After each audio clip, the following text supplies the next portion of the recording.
ஆண்டவருடைய நாமம் மகிமைப்படுவதாக. அன்பானவர்களே, இன்றைய வார்த்தைக்கு உங்களை அன்புடன் வரவேற்கிறேன். இன்றைய தியானத்துக்காக 141வது சங்கீதம் 10வது வசனத்தை வாசிக்க கேட்போம். துன்மார்க்கர் தங்கள் வலைகளில் அகப்படுவார்களாக, நானோ அதற்கு தப்பி கடந்து போவேன். துன்மார்க்கமாய் நடக்கிற மனுஷர்கள் தாவீதுக்கு விரோதமாக பல தீமைகளை செய்தார்கள்.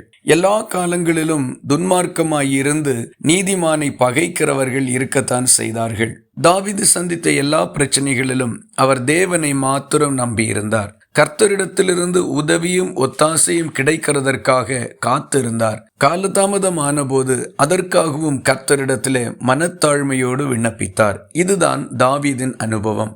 துன்மார்க்கர்களாகிய மனுஷர்கள் எப்பொழுது தாவீதுக்கு தீமை செய்யலாம், எதிலே அவனை குறை கண்டுபிடிக்கலாம், எப்பொழுது தாவீது தேவனால் கைவிடப்பட்டு விடுவான், இப்படிப்பட்ட காரியங்களை எதிர்பார்த்து கொண்டிருந்தார்கள். தங்களால் ஆன மட்டும் அவனை பகைத்து அவனுக்கு விரோதமாய் தீமைகளை செய்து கொண்டும் இருந்தார்கள். இப்படி தாவீதின் கால்களுக்கு கண்ணிகளை வைத்து அவன் சிக்குகிறதை எதிர்பார்த்து காத்திருந்தார்கள். இந்த காலை வேளையில நம்முடைய வாழ்க்கையிலேயும் ஒருவேளை இது போன்ற சூழ்நிலைகள் இருக்கலாம். நாம் படிக்கிற இடங்கள், வேலை செய்கிற இடங்கள், உறவுகள், நட்புகள், இப்படிப்பட்ட எல்லா சூழ்நிலைகளிலேயும் நமக்கு தீமை செய்கிற மனுஷர்கள் எழும்பக்கூடும். காரணம் இல்லாமல் அவர்கள் நம்மை பகைப்பார்கள்.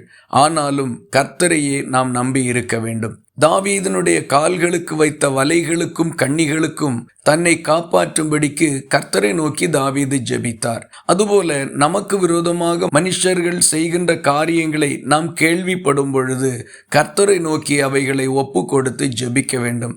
நம்மை காக்கிறவர் உறங்குகிறதும் இல்லை, தூங்குகிறதும் இல்லை. ஒரு மனுஷன் நம்மை பகைப்பதினாலோ நமக்கு விரோதி ஆகிறதுனாலோ நாம் விழுந்தோ கவிழ்ந்தோ போகிறதில்லை. ஒரு மனுஷன் நமக்கு உதவியாய் இருக்கிறதுனால நாம் உயர்ந்த இடங்களில் உட்கார வைக்கப்பட போகிறதும் இல்லை. ஒருவனை உயர்த்துகிறதும் தாழ்த்துகிறதும் கர்த்தருடைய கரம்தான். ஒரு காரியத்தை நன்றாக உணர்ந்து கொள்ள வேண்டும்.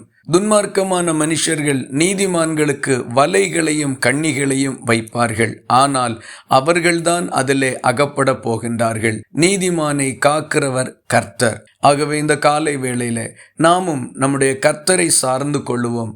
எந்த மனுஷன் நமக்கு விரோதமாய் தீமை செய்தாலும் அவைகளில் நம்முடைய கால்கள் அகப்படாதபடி நம்மை காப்பார். அவர்களே அதிலே அகப்படும்படிக்கு செய்வார். இந்த வார்த்தைகள் இந்த நாள் முழுவதும் உங்களுக்கு ஒரு ஆசீர்வாதமாய் இருப்பதாக. ஜெபிக்கலாமா? எங்களை நேசிக்கிற அன்பு நிறைந்த நல்ல ஆண்டவரே, நாங்கள் உம்மை நன்றியோடு துதிக்கிறோம். தாவீதுக்கு விரோதமாக துன்மார்க்கமான மனுஷர்கள் எழும்பி எப்படியாகிலும் அவனை அகப்பட வைக்க வேண்டும் என்று பிரயாசப்பட்ட போதிலும் கர்த்தர் தாவீதோடு கூட இருந்து காப்பாற்றினது போல எங்களையும் உம்முடைய கரங்களிலே ஒப்பு கொடுக்கிறோம். எதிராக தீமையாக செய்யப்படுகிற எல்லா காரியங்களுக்கும் எங்களை விலக்கி காத்தருளும். ஜெபத்தை கேட்டதற்காக ஸ்தோத்திரம். இயேசு கிறிஸ்து மூலம் வேண்டிக் கொள்ளுகிறோம் எங்கள் அன்புள்ள நல்ல பிதாவே. ஆமேன். கர்த்தர் தாமே உங்களை ஆசீர்வதிப்பாராக.